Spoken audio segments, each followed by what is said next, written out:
And airlines are canceling hundreds of flights this morning. More are on the way as the longest ever government shutdown now hits our airports. This is a Streamline, everything you need to know in 10 minutes or less. Our Adam Campos is at San Diego International, where the day is just getting started. And Adam, this is only the beginning.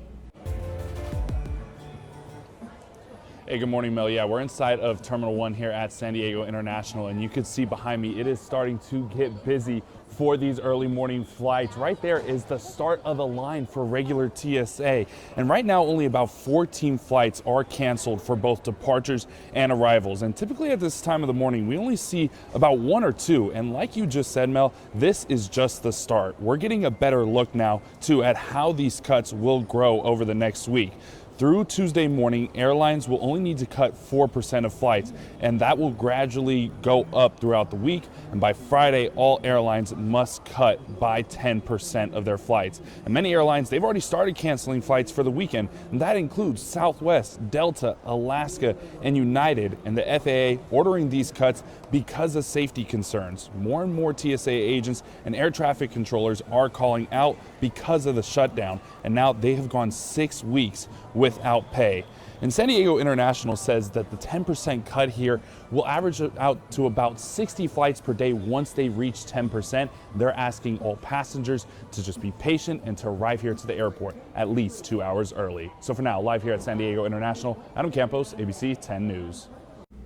Californians are starting to see cash on their SNAP cards again. A federal judge ordered the White House to fully fund the food assistance program by today. Now, the administration had previously said that it would use emergency funds to only partially fund the benefits. But during Thursday's hearing, the judge said the administration was not acting quickly enough to get that money on EBT and CalFresh cards. That's what they call them here in California. The Trump administration is appealing this order. Crowds gathered in Kentucky overnight to remember the victims of Tuesday's fiery UPS cargo plane crash. 13 people have been killed, and that number, unfortunately, is expected to go up, with 9 still missing. Governor Andy Beshear declared a state of emergency. What this scene is violent. We do not expect to find anyone else alive in the area. NTSB investigators are combing through this half-mile-long debris field, collecting evidence from the burned flight data and cockpit voice recorders. More video here of the crash, that explosion. You could see it there on your screen, this dash cam video. It shows a 34-year-old plane's right engine still intact, but the 2 other engines gone. This image of the engine on the runway obtained by ABC affiliate WHAS. The plane, an MD-11, is part of an aging fleet. It recently underwent extensive maintenance. WHAS reports those issues include a crack in the fuel tank. In New York, a ball of fire lit up the sky in the Bronx overnight. A trash fire got out of control and spread to several cars. That caused that huge explosion. 7 firefighters were injured. 5 had serious burns to their hands and face. Overnight, the U.S. attacked another alleged drug smuggling boat in the Caribbean. Secretary of War Pete Hegseth claims the boat was trafficking drugs in international waters. 3 people were killed. The Pentagon says no U.S. forces were harmed. Since September, the U.S. military has killed 70 people in 17 strikes, destroying 18 boats. These attacks are part of the Trump administration's campaign against cartels from Venezuela and other Latin American countries.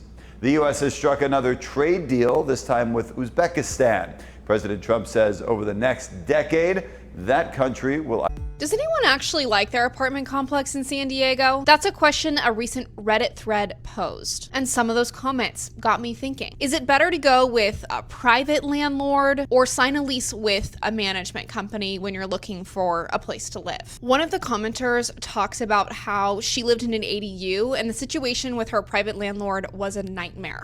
I got a hold of her. Texting me so often, like, move your car back, 3 feet, just stuff. And that like a leasing office wouldn't do. And then he turned a couple of our like neighboring units into Airbnbs. That became like really annoying. Other commenters, though, said that their private landlord was amazing and that they don't want to move. So I wanted to find out for real, which way is a better route for renters? I reached out everywhere. Real estate agents, housing groups, property management groups, you name it. Guess what? Silence. Until Redfin actually picked up the phone. For a private landlord, somebody who only has that one unit, sometimes they're not as aggressive on pricing. They might not increase your rent. If you're only working with a landlord where you're their only customer, you're their only renter, it's a lot harder to prove that there's a pattern when it comes to issues because there's only that data point of one. So what about the data? Right now, vacancy rates are relatively low here in San Diego, meaning that there's a higher demand for rental units. San Diego is also one of the most expensive cities to live in, according to Axios, meaning rent is just going to be high no matter where you go. ADUs, or granny flats, are a natural solution to the supply issue that we have here in San Diego because there isn't a whole lot of cost associated with building one, and a lot of homes can add one. That's part of the reason why the city has permitted so many over the last few years, around 4,000 according to UCSD's research. But that same research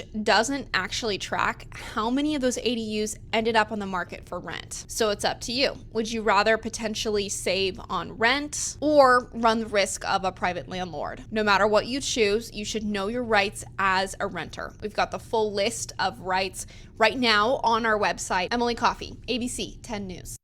A bird flu outbreak is sending turkey prices soaring ahead of Thanksgiving. Right now, retail prices for turkeys, they're up 25% and rising. You see there, nearly 70 poultry flocks have been hit with the virus over the last month, killing more than 3.5 million turkeys, chickens, and ducks. Experts say the government shutdown could mean a slower response from the federal government. Wild birds are really the carrier for the avian influenza virus, especially migratory waterfowl. The U.S. turkey flock has dropped to its lowest size in nearly 40 years. Weight loss drugs are getting cheaper. President Trump announcing deals with Eli Lilly and Novo Nordisk to slash prices on some of their products. That includes upcoming pills and the popular Wegovy and Zepbound injections. The drugs, known as GLP-1s, currently cost more than $500 a month for people without insurance.